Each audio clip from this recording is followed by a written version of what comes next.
she, as much as she appeared, was not a real woman. She wasn't even the real woman I had fallen in love with. She was a creation of the boxer I had seen. She was as much a fabrication as was my love towards her now. What had I really fallen in love with? The boxer, the creation, or merely myself? As stupid as it sounds, was it not myself that was the love for the boxer?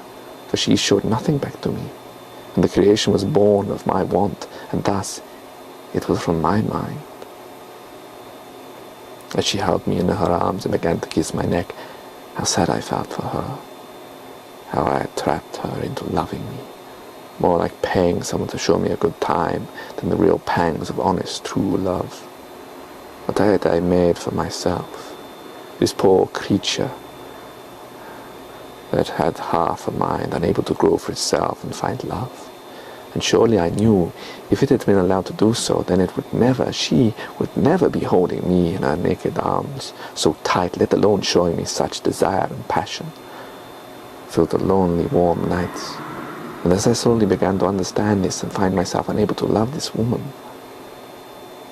she too was left at confusion, unable to understand why I would not love her, when all she ever did was show me such sweet love, the kind that has no place on earth. This is created by writers and poets alike, from their frustrations of finding love with all its earthly faults, and erasing them, cleaning them up for the love they want, to create them on pen and paper. And I had taken this vein and created for real, a woman any man would love to meet. One who would show endless love, warmth and care, dedication, self-sacrifice, warmth and honesty. What had I made of love? Like some grocery list in a superstore, a custom-made model ready for delivery, a handmade crafted woman of love ready to meet every man's desire. What travesty had I brought upon this world? A stupid, foolish man who could not gain the love he craved. So therefore, whilst his look helped him not, he turned to his abundant brain to create what he could not have nature's way. What a mockery I had made of love, as if it could be self-made, created. Just like those men who took for themselves pretty empty wives and made them up like some china doll, dressing them up, giving them makeup, the boxer's trophy by his side. The very shame that these men and women made of love was the exact same I had done. Just they out of stupidity and me out of intelligence, and yet both ends were the same. A violation of woman and love itself. For is it not love to be grown and gained rather than cultivated and bought?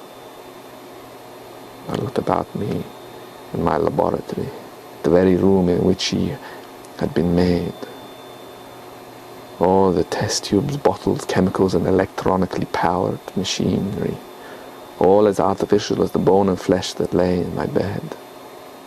What had I fallen in love with? A shadow, a reflection? Yet she does breathe and has a being to which she controls. I have confused matters.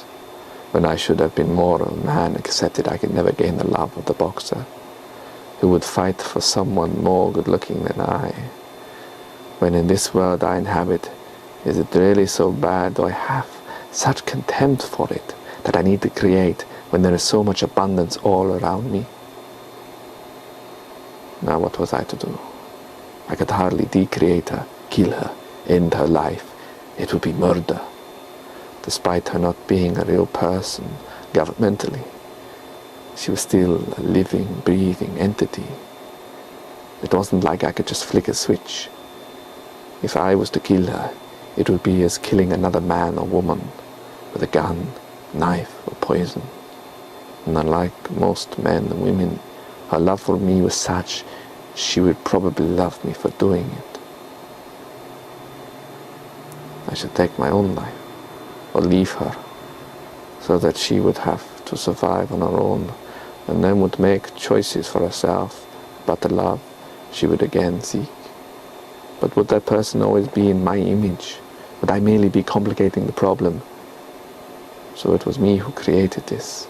I would just have to go back to my house and be with her, learn to love her, as if she was totally independent, as I had done in the beginning. And maybe again I could find in time fool myself and forget and enjoy rather than analyze everything. And so I turned the light switch off in my laboratory where my love had been created and walked back through the cold night air to my house. I found the house dark. She had fallen asleep, or maybe forgiven me for leaving her arms and shouting and screaming that she was not real. I made myself a drink and ate an apple before brushing my teeth and getting ready for bed. I turned my table lamp on and slipped into the sheets and turned around to kiss her on the cheek when I was startled by what I saw. I slid out of the bed and onto the floor. I picked myself up, slowly lifting my head above the bed till I saw my love in the bed, my hands covered in blood as the whole sheets were. And there, grasped between her strong boxer-like hands, was her heart, lifeless, devoid of blood, her eyes shut, her face just as beautiful in death as it was in life. And my imagination, I broke down on the bed, falling back into her blood, my hands with her blood over my face as I wept, screamed and cried. Why had she done what she had done? She had taken her own life. She knew that her love was making me sad, and she always wanted me happy. I knew deep down that the problem was her. So she took her own life in a bid to give me ease and happiness. What had I done? What abomination had I become? This poor creature had sought to serve me, even when it was me who was wrong. Me who should suffer this pain. Yet she sacrificed her own life for me, and in doing so proved to me she could act freely, despite being programmed to love me. She made the choice to dominate herself, and so in losing her, I knew she truly, independently loved me.